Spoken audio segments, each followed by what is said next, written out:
That's the time right now. There we go.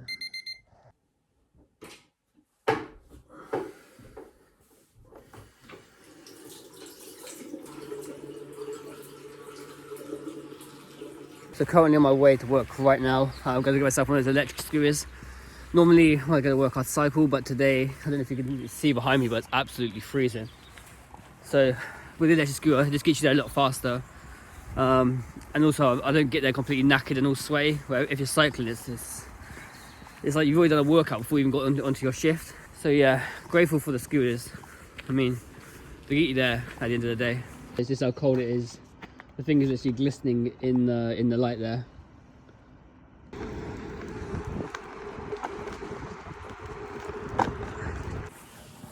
So just like the title of the video says, I'm 32, currently on my way to my factory job right now. And to tell you guys the truth, I'm not even sure how I ended up in this position. It seems like one minute you're 22, you close your eyes, you wake up, and then you're 32. And if there's anyone who's watching this video who's like older than that, I can't imagine how quickly that time comes to fruition as well. It's quite mad. It's mad how times work. But seeing as we're just outside the entrance to the place now, I think I can share the story a little bit later. I'll take you guys around today. You can see what we get up to, and I'll explain my story a little bit further near the end of the video.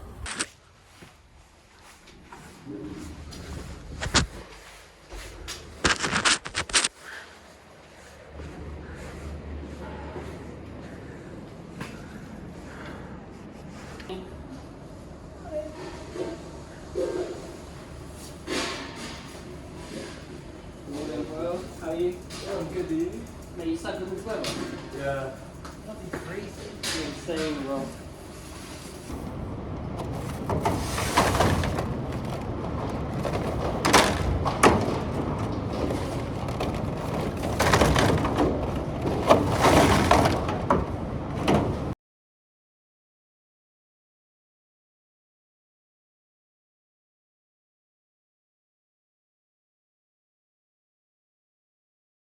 Right behind me right now you can see the sun's coming up. That means that we have about half an hour to our first break, which obviously means it's the first coffee of the day. Trust me, after the first coffee the day goes a lot smoother. It takes a while to wake up, I'm not gonna lie, but as soon as you're in work, everything else just falls into place.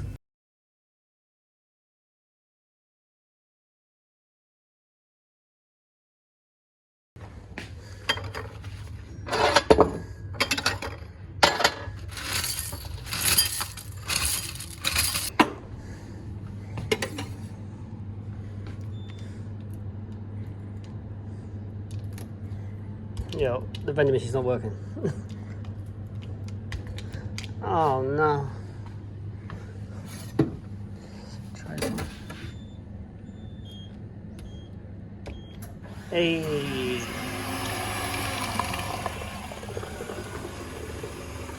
I apologise to you. What? You always apologise for things. No, because we come past you in the morning. I said, there is shame. And he just drives on. I thought, okay. I know it's a two-door car, so you know, he's getting up and out and everything. So I went around getting up and out. Okay. No. It's good. Oh. I know, Dennis's personality means ski, but Yeah. I'll be the same. Yeah, well, I don't care. He's just gonna work. I'll be that. He's coming to drop me off. I think I just come here and I just try to do all I can because it's my job. I want to do the best I can. You know, and miserably it's not as good as me or whatever.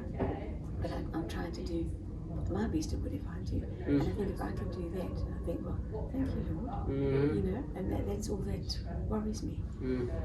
I think that's important. No matter what you do, it doesn't matter how society deems it. You just have to do a good job.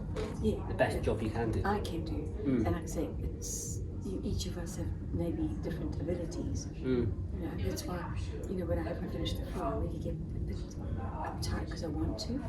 But during the week, there's Friday I can't do. It's just, you know, but I go around and I try to clean the toilets quite a bit. Because some of the girls said, oh, thank you, because you know, you keep the toilets always clean. Yeah. So I think, oh, I better keep the toilets, but I do that for them. Yeah. That was funny because you do clean the toilets, even like the sink and that, there's powder. I think I just think, oh, no, clean it properly, doing because there'll be like a little bit of soap on the thingy, so like I wipe the side down. Because it's like, you know, when you have a tidy house. Actually, I heard this thing. If you have like a messy house, people don't really care as much. Like, it sounds bad to put their coat wherever there's a messy house. When it's clean, you see that people will reach for the coaster, like put their cupboards on the coaster. They start respecting it because it's clean, and I think it's the same philosophy here.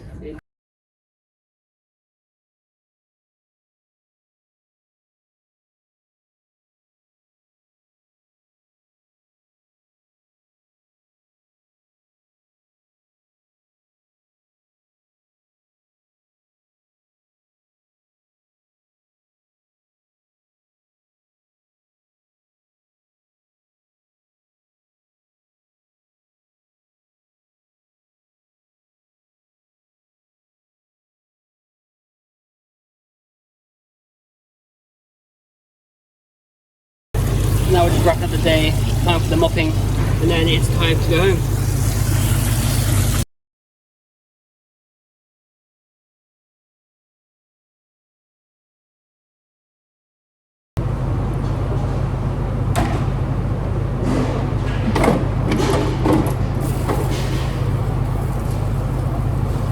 All right, good week. Bye bye. See you later. On time. Have a good week, Charlotte. Bye. Good week. I will. Lots of sun. Lots, yeah, I need it. Yeah, pray for me. Have a lovely week. I'm gonna read that book tonight. Yeah, try like this weather is fine. Like that's how that's when it's cold. But yeah, but have a good week. You too. Bye bye. Thank you. No worries. Bye bye. Pretty much the title of this video says it all. I'm 32, currently stuck in a dead-end factory job, and to be completely honest with you, I do feel like a complete loser in some aspects. Now I know a job is a job, and you know I'm very grateful I have a job. There's people who haven't got a job out there, but at 32, I'm starting to look around and realize everyone has moved on their separate paths, and I'm feeling kind of stuck, to be totally honest with you. And I can't put a finger on it. I think so for some context on how I got this position, because trust me, if you're a younger viewer right now and you're watching this, you stumble across this video, I don't know, even when you hustle, you go from 20 and then 30 comes super quickly. Super fast. That's what I'm saying. You wake up and then you look around, and no matter how you played your cards, you just end up in certain positions. When I was younger, I was never lazy. I had my own business pretty much. I had an art business, and I know it's not easy, and I had a lot of warnings when I decided I wanted to pursue like the arts. But I had fire in my stomach, and I thought I could achieve what I wanted to achieve. So I had plans. I used to have an oil painting business where I would do oil paints for people. I had that when I was like 15 years old. I was making money. Enough money to sort of pay food and rent, but never really enough from that to start saving and start building. Just enough to live, sort of thing. But I thought, if I just keep working at this, I can scale it, I can build it up into something that generates more income. So I kept going with that. Then I moved on to YouTube. I started making YouTube videos on another channel. I actually have an art channel. I can link it here if you want to check it out. So I worked hard and I tried to build something, but it never came to fruition, to be honest. It never happened. But I come with the ideology. I thought to myself, if I just work hard at this, I read a lot of self-help, a lot of self-development books, things like Law of Attraction, all that sort of in that arena, non-fiction books. I read so many books, and I just thought, yeah, okay, if I just work hard at it, like shut everything off, make sacrifices, I've ruined relationships because I was so focused on this big ideal I was aiming for. Yeah, I put everything into it, and it didn't come through. It didn't happen for me, which is fine. Like, I still do it, but I'm starting to learn a lot of lessons about that. But it never happened. So what really happened was I shot for a target. If you imagine, I shot for like the moon. Okay, so I was going towards there, and I just missed everything. Okay. Even though I built platforms. So let me just tell you a little bit, like I built platforms. So I have 2 YouTube channels with about 40,000. I have an Instagram at 50,000 followers.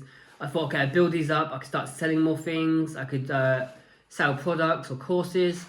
I tried every avenue I could. I thought there has to be a way.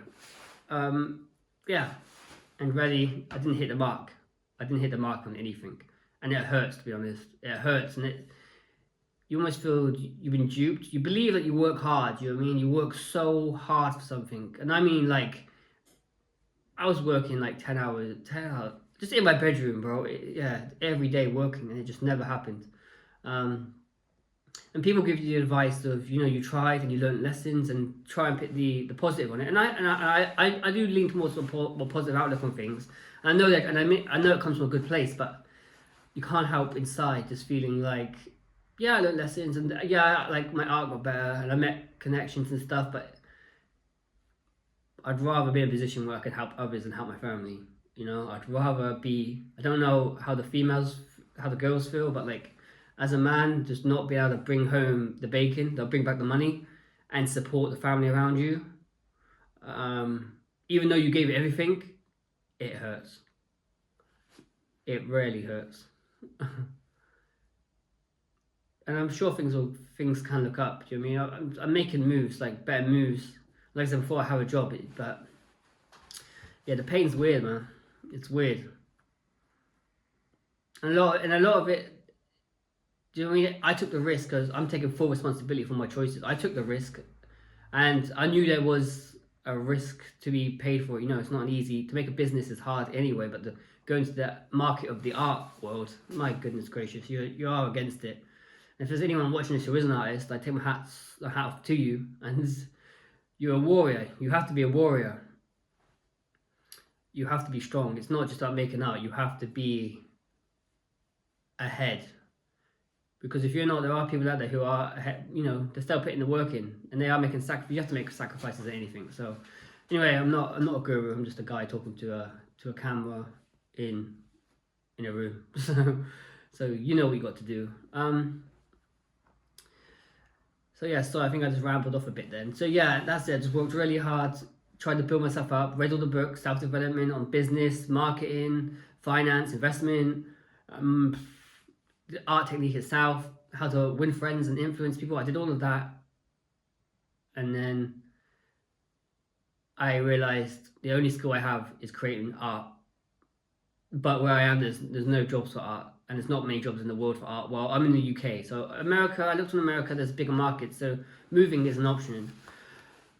So suddenly I end up in a position at like 29. I have this amazing skill set of creating art, but nothing in the real world that gets you a job, say like a trade or something with computers or engineering, you know what I'm saying? So the only thing I could get into was in a factory job. And it's, to be honest, it is what it is. I mean, I've accepted it, I've come to terms with it now. And I do fully believe like where you are in life, you're meant to be in a way. So there's lessons being learned right now. And plus there's great people, as you saw earlier, you know, there's some amazing people I work with, and they are teaching me things daily that I didn't know about myself. And also how to be humble, and maybe things will look better, maybe they won't. But to be honest with you, I think just coming to terms with these situations is the first thing, because otherwise it can get you down. You know, every day you're against it. So I'm coming to terms with it, like I said, and I'm still continuing the business, the art stuff. Right now, I'm still continuing it, pushing forward. I'm even working on the book right now today. I've got a day off, so I'm going to work on my book, like how to draw book. So I'm always trying to open things up, and hopefully things look up. To be honest, I don't really know what I'm talking about. I'm just rambling a little bit here. But core messages, anyone who feels lost or you feel stuck, I just want you to know you're not alone. Because here on YouTube or the internet, you can look at things and you start thinking to yourself, you know, I'm behind. Oh my God, everyone's doing better than me. But you're not alone. You're not alone. And there's people like myself and others out there who are in positions, even though they worked hard, even though they did everything right, they're in positions that they probably are not 100% content with. You know, you're not alone. And I hope you can take this from this video and enjoy your life.